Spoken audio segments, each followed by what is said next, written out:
l'importance de ces magazines Parlons Profession. Bienvenue à tous et à toutes à ces magazines Parlons Profession. C'est un magazine qui fait la promotion de toutes les personnes qui exercent bel et bien un métier, une profession.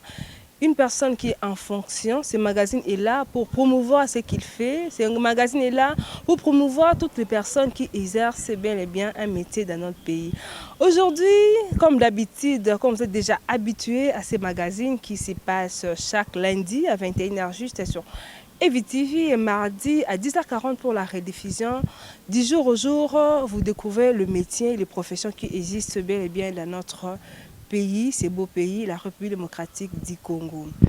On va découvrir un autre métier et notre profession aujourd'hui avec vous ensemble. Mais avant cela, on va devoir suivre les images qui vont nous mettre dans le bain de savoir qui sera notre invité de ce soir.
De suivre cet élément ou ces images.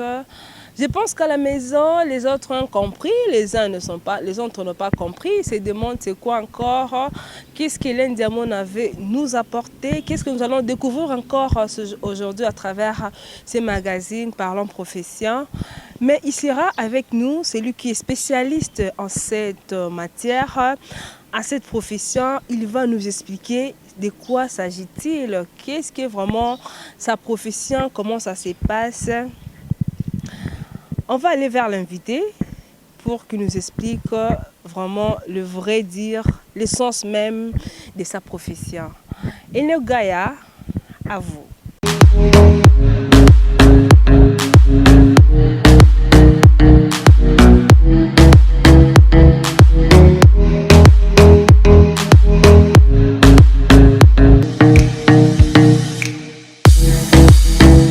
De suivre les images, tous ces éléments. Je sais qu'à la maison, les autres ont toujours compris, les autres se posent encore des questions concernant l'invité qui sera avec nous ce soir pour parler de sa profession. Encore, je vous dis bonsoir à tous, bienvenue à ces magazines Parlons Profession. Il s'appelle Dr Rossi Makola, médecin dentiste à l'hôpital général de la référence de Matete, ex-Omeko, et au centre hospitalier DHK à Kintuka à Kintuka, dans la commune de Ngaliema. Il est dentiste. C'est avec lui que nous allons parler concernant sa profession. Toutes ces images-là sont liées à la profession des dentistes. C'est avec lui qu'on va parler de sa profession, à qui j'ai déjà bonjour, docteur Rossi Makola. Bonjour. Comment vous allez, docteur? Je vais très bien. Toi également? Oui, ça va. Nous sommes dans le monde avec tout ce qui se passe. Coronavirus a basculé le monde. Vous, votre profession, vraiment, c'est lié à l'homme. C'est lié parce qu'on nous dit qu'il faut mettre les cache-nez, il faut protéger la bouche, il faut éviter que la salive sorte. Mais vous, votre profession est vraiment liée à ça. Comment vous êtes fait pour vous protéger contre ces pandémies qui est trop proche de votre profession? Merci pour la question. Nous faisons l'effort pour respecter les mesures barrières, la distanciation sociale, 1 mètre, mais généralement quand on traite les patients, nous ne sommes pas espacés d'1 mètre. On est très proche des patients. Alors quand les patients viennent, comme la bouche fait partie des voies à travers laquelle la maladie peut se propager, nous sommes obligés de donner aux patients le bain de bouche pour qu'ils rincent la bouche, et puis nous portons toujours nos masques. Vous portez toujours les masques. Nous venons de suivre ce que les gens ont parlé concernant votre profession. Les autres se disent qu'ils ne savent pas le rôle vraiment d'un dentiste. Les autres se disent, les dentistes, on voit seulement un dentiste quand j'ai mal à la dent. Les autres se disent c'est une profession vraiment un peu compliquée. Quand on parle de la dentisterie, qu'est-ce qu'on peut comprendre de cette profession, docteur Rossi Makola? Merci. La dentisterie est une discipline de la médecine qui s'occupe, commençons, de la prévention des maladies de la bouche et des dents, mais aussi des soins des maladies des bouches et des dents. C'est-à-dire, nous prévenons, nous voulons que les gens ne tombent pas malades, qu'ils n'aient pas de caries et autres maladies de la bouche, mais aussi, s'ils deviennent malades, nous faisons un effort pour pouvoir les soigner. Vous faites un effort pour pouvoir les soigner. Docteur Rossi Makola, en médecine, il y a plusieurs spécialités. Vous pouvez être même un pédiatre, vous pouvez être même un gynécologue, vous pouvez être même un neuropsychiatre. Plusieurs professions qui existent, plusieurs spécialités qui existent en médecine. Mais vous avez choisi d'être dentiste. C'était quoi votre motivation de faire ce choix-là, docteur Rossi Makola? Bon, pour être franc, je dirais que la motivation est venue à l'université. Quand nous étions aux humanités, nous ne savions pas qu'il existe plusieurs départements de médecine. J'ai fait allusion à l'université de Kinshasa. Nous savions qu'il existait juste la médecine générale. Mais quand nous sommes montés, nous avons trouvé qu'il y avait la médecine générale qu'on appelle biomède. Il y avait également les départements bucco-dentaires, mais également les départements de médecine physique. Il y avait tellement de nombre que les autorités ont pris soin de nous dispatcher selon leur vouloir. Et je me suis retrouvé en médecine dentaire. Au début, pour être franc aussi, je ne l'aimais pas. Mais quand j'ai commencé à étudier la médecine dentaire, j'ai commencé à aimer parce que j'avais la possibilité de changer l'université. Il y avait l'UPC, USK et d'autres universités, mais je me suis dit que je fasse la dentisterie. Et depuis lors, j'ai commencé à aimer. Mais la motivation qui m'a permis ou qui m'a motivé, qui m'a fait que je reste plutôt en dentisterie, c'est que il y a très peu de dentistes au Congo. Les généralistes sont très nombreux, mais les spécialistes, nous sommes très peu. Imaginez que depuis la formation de dentistes à l'université de Kinshasa, nous sommes moins de 2000, imaginez, dans un grand pays comme le nôtre. Alors, la rareté des dentistes au Congo a fait que je puisse choisir ou continuer dans cette filière. Donc la rareté qui vous a vraiment motivé de se donner encore dans cette spécialité. Vous ne voulez pas même faire cela, c'était par rapport au dispatching. Vous êtes retrouvé à la dentisterie et puis vous êtes donné pour exercer cette profession. Docteur aussi, les gens se posent beaucoup de questions. Ils se disent comment vous faites pour traiter les malades à dentisterie? Bon, comme ailleurs, quand nous recevons un malade, nous voulons nous renseigner d'abord sur les motifs dominants, sur les motifs de visite. Pourquoi il est venu nous consulter? Ces motifs en dentisterie, pour la plupart des cas, c'est la douleur. Mais il n'y a pas que ça. Les gens viennent parfois pour mauvaise haleine. Parfois, ils veulent remplacer une dent, la prothèse dentaire, parce qu'il manque une dent.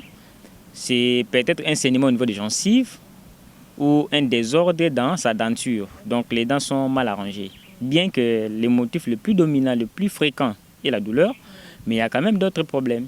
Après avoir reçu le patient et demandé le motif dominant ou le motif de visite, nous nous renseignons quand même sur l'histoire de la maladie. Donc, quand la maladie a commencé, quelles sont, si c'est la douleur, les circonstances de l'aggravation de la douleur, quels sont les facteurs qui calment la douleur, et si la douleur toujours, qu'est-ce qu'il a pris comme traitement pour qu'on sache au moins ce que nous devons prescrire après.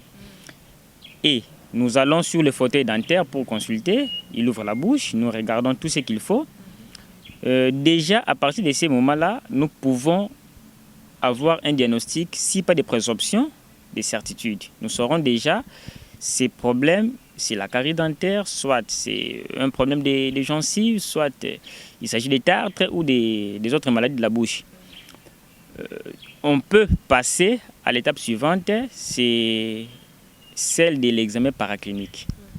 Ce ne sont pas tous les cas qui nécessitent les passages aux examens paracliniques. Supposons si la personne a une mauvaise haleine, on n'est pas obligé de passer aux examens paracliniques. Mais si vous avez une carie, une dent en mauvaise position, tantôt il faut passer à l'examen paraclinique. C'est quoi l'examen paraclinique chez nous? C'est essentiellement la radiographie. Nous faisons généralement ce qu'on appelle la radio rétroalvéolaire qui montre tout au plus 3 dents. Mais nous pouvons aussi faire d'autres types de radios. C'est le cas des radios panoramiques qui montrent toute la denture, au-dessus comme en bas. Parfois, on envoie aussi les patients au laboratoire pour les examens type hémoglobine, VS, pour d'autres soins. Mais généralement, nos examens paracliniques s'arrêtent à la radiographie. Et après avoir eu le résultat de cette radio, nous pouvons avoir un diagnostic de confirmation si le diagnostic posé sur le fauteuil était un diagnostic de présomption. C'est en ce moment-là qu'on va avoir une conduite à tenir quant au traitement qu'on va instaurer. Il peut s'agir d'une extraction dentaire, il peut s'agir d'une restauration dentaire, il peut s'agir d'un détartrage ou autre traitement qu'on pourrait faire. Tout commence d'abord par la consultation, a dit Dr Rossi Makola. On ne vient pas directement, quand les autres pensent, on vient directement pour extraire la dent, mais tout commence par la consultation. Dr Rossi Makola, à vous entendre, vous avez parlé de beaucoup de choses concernant comment le déroulement des traitements à dentisterie. Mais il y a beaucoup de gens qui hésitent, par exemple. C'est dit, ils ont peur d'aller voir un dentiste. Quand on part là-bas, c'est pour extraire directement les dents. Qu'est-ce que vous pouvez dire par rapport à ces gens-là qui pensent ça? S'il faut aller voir seulement un dentiste, c'est pour extraire les dents. Merci. Le dentiste n'est pas un arracheur de dents. Oui. Il est plutôt un conservateur de dents. Oui. La médecine dentaire, c'est une chirurgie. On nous appelle chirurgien dentaire ou chirurgien dentiste. Prenons un exemple. Quand vous avez un chirurgien, parce que vous êtes blessé, vous avez une plaie au niveau de votre doigt, vous irez directement pour qu'on vous ampute les doigts? Non. On soigne les doigts.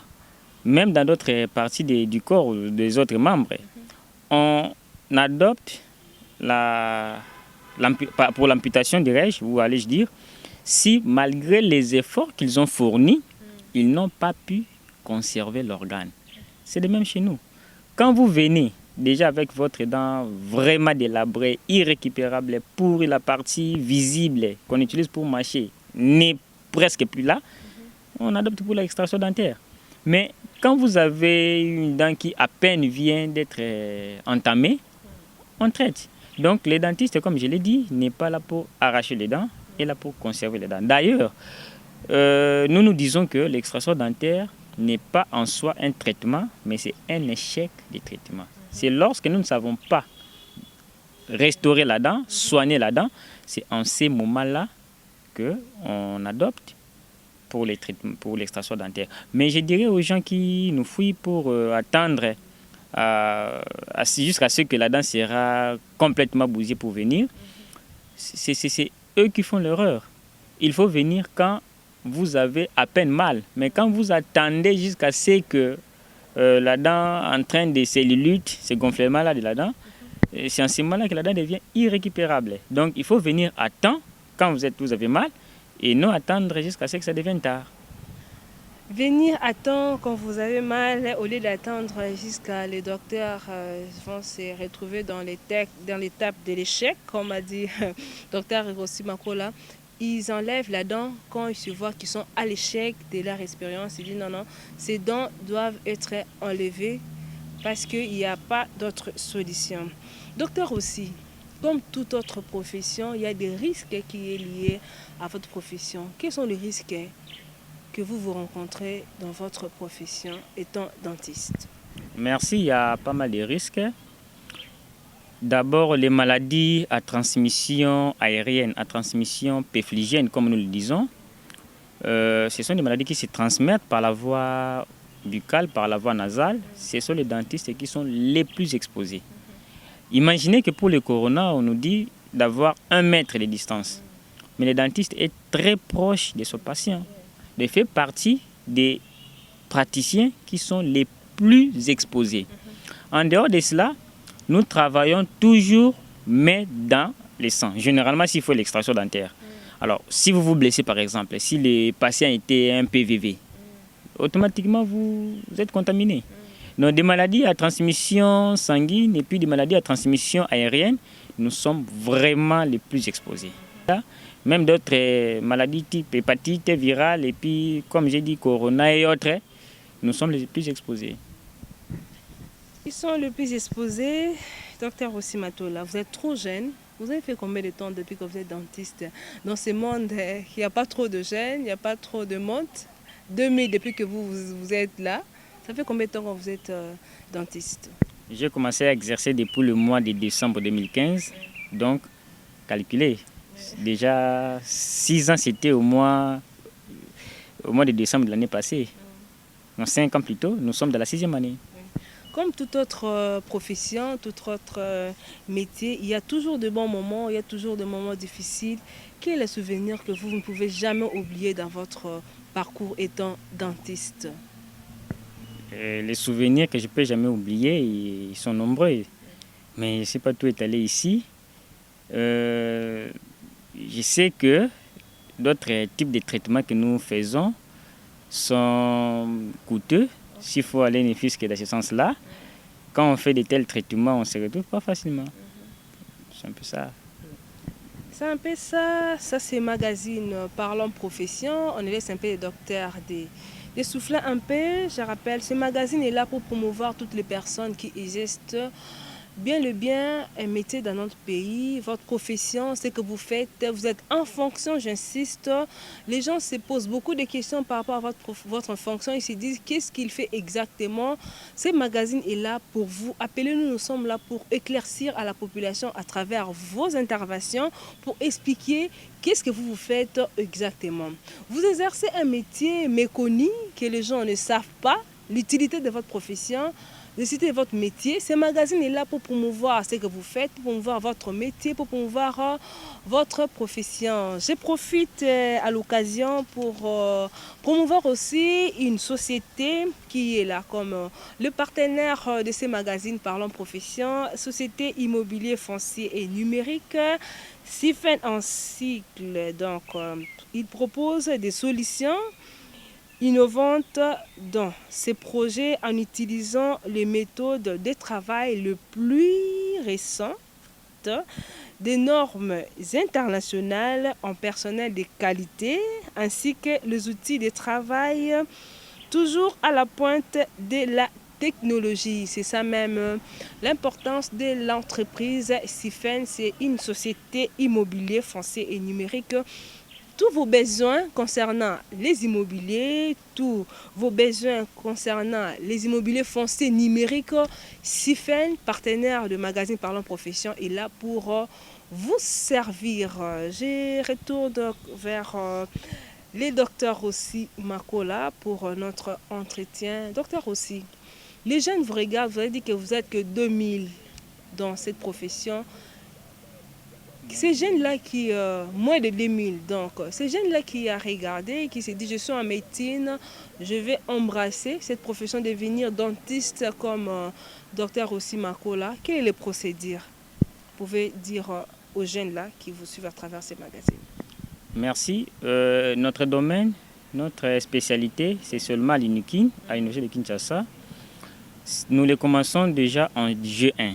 À la différence des autres spécialités qui exigent de finir la médecine générale et puis de les entamer, nous commençons en G1. Actuellement, c'est les concours. Tu fais les concours, si tu réussis, tu es inscrit à l'Université de Kinshasa dans le domaine bucco-dentaire et puis tu fais tes 6 ans. Quand tu finis, tu finis.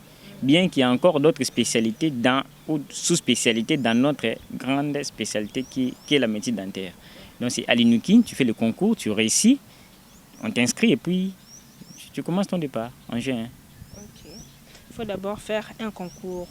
Docteur aussi, comme plusieurs professions, ça c'est parlons profession, vous allez parler de votre profession, les risques, les avantages concernant votre profession. Les jeunes là se disent, vous nous appelez d'embrasser votre profession. Est-ce qu'un dentiste se retrouve-t-il dans ce qu'il fait, surtout dans notre pays? Je ne peux pas dire non. D'ailleurs, ce n'est pas que les médecins dentistes qui se retrouvent. Tous les domaines, il suffit d'être embauché là où vous avez assez de patients, vous allez vous retrouver. Donc je ne peux jamais dire non, je ne peux pas non plus dire que nous nous retrouvons plus que tous les domaines. Donc d'abord, nous n'étudions pas pour l'argent, nous étudions parce que nous voulons aider le patient. Et après, s'il y a l'argent, l'argent viendra. Donc qu'ils viennent, qui ne voient pas seulement l'argent, sinon ils risqueront d'être démotivés dès le début. Ils doivent d'abord venir étudier, faire l'effort de réussir. Et avec le temps, quand ils feront leur nom, l'argent viendra. Quand il fera l'air non, l'argent viendra. Dans le corps humain, s'il faut dire dans toutes les spécialités qui existent dans la médecine, qu'est-ce qu'on pouvait dire quand on parle de la dentisterie? Ça porte en plus ou bien c'est quelque chose comment? C'est quelque chose c'est pas trop important chez une personne. Dans votre médecine, vous pouvez catégoriser ça où exactement? Plus important, moins utile? Qu'est-ce que vous pouvez dire par rapport à ça? Bon, la réponse simple à cette question, rien n'est plus important que l'autre. Oui. Si la dent peut tuer, oui, comment est-ce que vous pouvez dire que c'est moins important? Donc, la bouche, comme disent aussi les dermatologues et puis les ophtalmologues, tous trois, nous constituons ce qu'on appelle les miroirs de l'organisme. Donc c'est déjà au niveau de la bouche qu'on peut déceler des maladies graves qui sont à peine au début. Et puis la bouche est la porte ouverte pour beaucoup de choses. Rien qu'avec une simple carie, vous pouvez avoir des complications cardiaques, des complications rénales, des complications neurologiques. Sérieux? Ouais. C'est parce qu'à partir de la dent, vous avez la carie dentaire, vous négligez, ça gonfle, ça s'appelle cellulite. Si ça passe au stade de phlegmon, à travers une voie veineuse ou bien une voie lymphatique, ça peut se disséminer jusqu'au niveau du cerveau. Ça donne des abcès au niveau du cerveau, des complications méningées, pourquoi pas cérébrales. Donc, je ne peux jamais dire que la dentisterie est une discipline moins importante, mais si j'ai dit c'est super importante par rapport aux autres, alors quelle est la moins importante? Donc rien n'est plus important que les autres, parce que tous nous formons un, c'est la médecine. Tous vous formez un que la médecine. On vous entendre, une question m'est arrivée. Quelles sont les conséquences d'un patient qui a été mal soigné à dentisterie? Ça dépend de quel type de maltraitement. Mal soigné signifie la prescription n'a pas été bonne, l'extraction n'a pas été bonne ou quoi. Supposons qu'on a très mal fait l'extraction, déjà il aura des mauvais souvenirs. Il ne va plus aimer consulter un dentiste, il voudra peut-être garder sa dent qui est malade avec lui. En dehors de cela, si l'extraction n'a pas été bien faite, si on laisse un morceau à l'intérieur, la douleur va persister et ça peut encore gonfler. Et il n'y a pas que l'extraction dentaire comme traitement, il y a aussi d'autres traitements. Supposons qu'on avait fait une obturation, on avait fait une restauration. Si nos produits dépassent leurs limites, ça couvre un peu la gencive est intolérante. Donc ça va réagir. Donc généralement, dans la plupart de nos soins, s'il s'agissait de la douleur, ou si vous avez mal pris en charge le patient, donc la douleur va continuer. Et si vous avez mal prescrit l'antibiotique, s'il fallait prescrire les antibiotiques, l'infection va se pérenniser. Donc c'est un peu ça. Puis comment vous faites alors pour traiter les enfants en dentisterie? Parce que c'est cette question, je sais que beaucoup de gens ont aimé, beaucoup de gens ont dit, Hélène, vraiment tu as tapé. Les enfants ont mal, mais ils ont peur. Maintenant, comment vous faites pour d'abord traiter les enfants dans votre service de dentisterie? Merci. D'abord, en dentisterie, il y a une spécialité qu'on appelle odontologie pédiatrique. Donc, ce sont des spécialistes dentaires qui s'occupent de la bouche des enfants. Ils ont toutes les techniques possibles. Mais nous qui sommes dentistes généralistes, nous savons un peu quelques principes à appliquer. Par exemple, il faut se familiariser avec l'enfant. Il faut ne pas utiliser des termes qui font peur. Par exemple, s'il faut prendre la radiographie, s'il faut faire la radio, il faut utiliser les termes photo. On te prend une photo. Il ne faut pas que l'enfant voit tous les instruments, nos instruments qui font peur. Ouais. Donc il faut un peu le cacher. Mais ce n'est toujours pas facile, même si vous utilisez tous les principes. Donc c'est vraiment de l'apanage de l'odontologiste pédiatrique. Vous avez dit qu'il y a les dentistes pédiatriques. En dentisterie, il y a combien de spécialités encore, s'il faut parler de ça, docteur Osimakola? Il y en a plusieurs, je ne cite pas le nombre. Dans la dentisterie, tu peux aller en prothèse dentaire. Il s'occupe des remplacements des dents qui sont absentes. Tu peux aller en parodontologie et s'occupe des tissus mous, des tissus qui soutiennent la dent, gencives et autres tissus. On peut aller en odontologie pédiatrique, comme je viens de le citer. Il s'occupe des enfants, la bouche des enfants. Il y a également l'orthopédie dentofaciale, donc ODEF, à la dentisterie, et s'occupe de la correction de l'alignement dentaire. Il y a la chirurgie maxillofaciale. Il y a la chirurgie orthodontique. Il y a tellement beaucoup de choses que je ne saurais pas citer tout. Il y en a beaucoup en dentisterie. Donc nous sommes des dentistes généralistes, mais nous pouvons encore devenir dentistes spécialistes si nous entamons ou nous embrassons une autre spécialité en dentisterie. Donc quand on est dentiste généraliste, il y a fort possibilité de devenir dentiste spécialiste. Ouais. Donc vous êtes là étant que généraliste à dentisterie, vous pouvez traiter tout le malade, toute forme de patient. Le problème dentaire. Oui. Donc c'est comme un généraliste, non? Un généraliste, c'est quand il reçoit les malades. Un problème de céphalée, il peut faire quelque chose. Un problème, c'est pas moi de la tension, il peut faire quelque chose. Un problème d'infection urinaire, il peut faire quelque chose. Un problème de la grossesse, il peut faire quelque chose. Mais quand ça barde, il va référer les malades aux spécialistes. De même nous. Nous pouvons faire des petites prothèses, nous pouvons faire des détartrages, nous pouvons faire des extractions dentaires, des restaurations des dents. Mais s'il faut vraiment faire d'autres choses, type enlever des tumeurs au niveau de la face, au niveau de la bouche, là c'est un autre domaine à part entière. Et les dentistes toujours. Oui, ils font la spécialité de ce qu'on appelle chirurgie maxillofaciale. Vraiment, vous voyez même c'est l'importance de ces magazines Parlons Profession. Dans ces magazines, vous allez découvrir, je vous dis, plusieurs professions qui existent dans notre pays, comme le docteur vient de nous révéler qu'à dentisterie, il y a encore plusieurs spécialités. Donc moi, je pensais que tout dentiste est dentiste. Mais donc, à dentisterie, il y a plusieurs spécialités. Vous pouvez être dentiste, mais en spécialité 2. Donc c'est comme ça. C'est même l'importance de ces magazines. Docteur, nous sommes, je ne sais pas si nous tendons déjà à la fin de ces magazines. Et là, je vois Enoch Gaïa, c'est ça. Enoch Gaïa, je ne sais pas si nous tendons vers à la fin de ce magazine. Vraiment, j'ai aimé votre façon de parler, votre façon de promouvoir votre profession.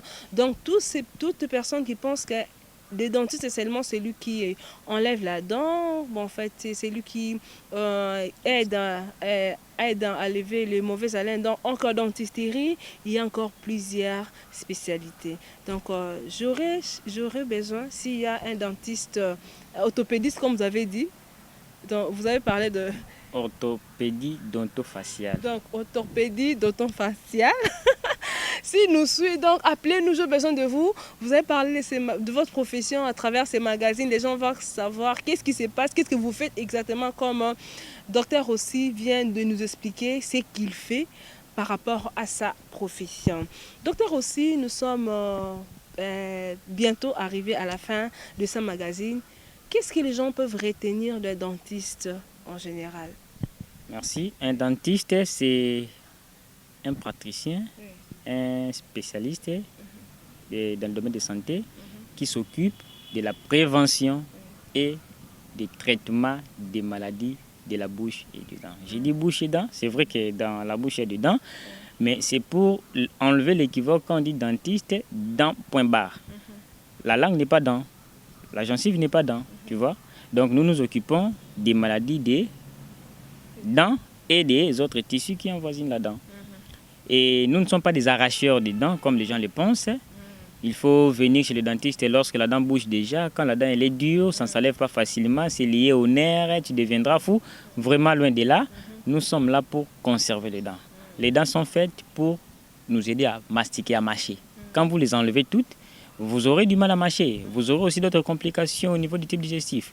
Ce qui fait que, je veux dire par là, n'attendez pas que la situation s'aggrave pour venir. Venez quand vous avez déjà mal. Au début, quand vous avez mal, signifie que vous êtes déjà au stade 2.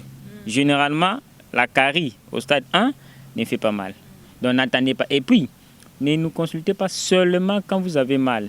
L'OMS dit que nous devons voir les dentistes au moins une fois, au plus 2 fois l'an, si vous n'avez pas mal. Quand vous avez mal, vous pouvez le voir même chaque jour, même 3 fois par jour. Mais quand vous n'avez pas mal, venez nous consulter. Nous pouvons déceler ou détecter des maladies qui sont à venir, mais qui ne vous dérangent pas encore, et les prendre en charge. Donc, vous vous êtes même précédé à ma question. Je voulais vous demander quand est-ce qu'une personne peut venir voir un dentiste? Quand il a mal, quand il n'a pas mal, est-ce qu'il faut voir un dentiste à tout moment? Docteur aussi. Bon, il faut voir un dentiste au moins une fois l'année ou plus d'une fois, donc 2 fois. Mais il y a des gens qui ont un risque élevé des caries dentaires. Ces gens-là peuvent aller jusqu'à 3-4 fois. Donc des gens qui font facilement des caries. Ils se brossent bien, mais ils ont facilement la carie dentaire. Mais de façon générale, quand vous n'avez pas mal, tout au plus 2 fois l'année, venez faire le check-up. Mais quand vous avez mal, venez à tout moment. Vous pouvez venir aujourd'hui, demain, le lendemain, les jours suivants, vous venez. Parce que vous avez mal, il faut se faire soigner. Merci beaucoup, docteur Rossi Makola. Merci pour votre intervention à ces magazines Parlons Profession. Je pense qu'à la maison, ils sont vraiment heureux et heureuses de savoir, d'avoir les informations concernant la profession de dentiste. Beaucoup de gens ont eu des réponses qu'ils avaient à la maison, qui ne savaient pas quand est-ce que consulter un dentiste, qu'est-ce qu'un dentiste fait normalement, c'est quoi sa profession. Vous avez ce que j'ai retenu, venez voir un dentiste avant, après, même avant que vous puissiez avoir très mal, venez consulter un dentiste. Merci à mon équipe technique, merci à Enoch Gaïa, vraiment Enoch Gaïa, merci à Enoch Gaïa. Merci à Eti Sangui, merci à mes partenaires. Là, je vois Fiston Ilangui, je l'appelle souvent mon carnet d'adresse, l'urbaniste congolais, l'urbaniste très intelligent malgré son âge, l'urbaniste qui n'a pas peur, l'urbaniste qui ose toujours. C'est lui qui me dit tout souvent, allons-y seulement. À vous, merci à la société immobilier foncier numérique CIFEN SRL. C'est une entreprise, une société qui propose des solutions innovantes dans ses projets en utilisant les méthodes de travail les plus récentes, des normes internationales un personnel de qualité, ainsi que les outils de travail toujours à la pointe de la technologie. C'est mon partenaire, c'est le partenaire de ce magazine Parlons Profession, CIFEN. Vous voulez avoir le service concernant les immobiliers, surtout les immobiliers numériques, Sifen est là pour vous servir.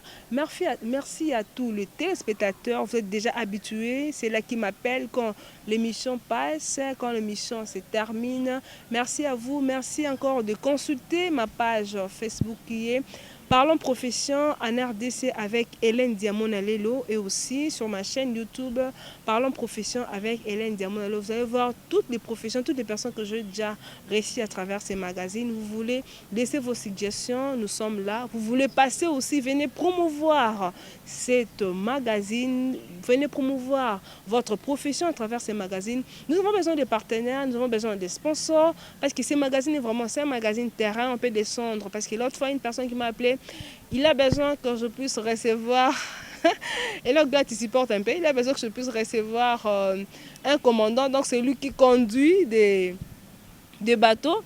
J'ai besoin d'un sponsor, j'ai besoin d'un partenaire parce que quand on va descendre sur le terrain, on doit marcher, je dois s'occuper de mon équipe technique.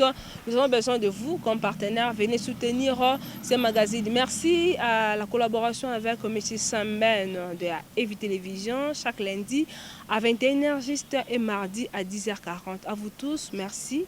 À tout le corps médical, c'est comme ça on dit. Merci à vous et merci aussi à Dr Rossi. Merci à toutes les personnes qui sont en contact avec le malade. Dans toutes les spécialités, je vous salue. J'ai besoin de vous de venir parler de votre profession. Docteur Junior Ilungola, j'ai besoin de vous, médecin en médecine physique. Venez parler de votre profession. Moi et vous, on se retrouve prochainement et à très bientôt. Merci.